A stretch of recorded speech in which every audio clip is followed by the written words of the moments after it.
I'm going to show you how to reset the maintenance required light on your Prius. And you need to do this after you change the oil. And you're going to be using the trip button here. Hit the trip button until you see odometer. And keep it on this display now.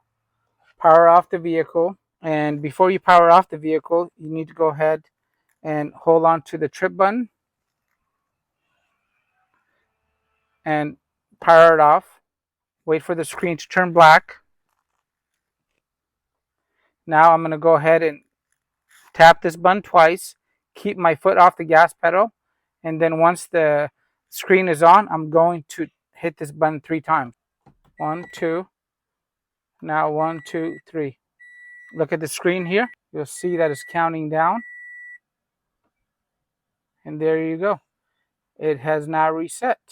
And these Prius Cs are pretty cool. And you can get a really nice Android stereo like this that has navigation, a backup camera, and it will work with the Android and iPhone.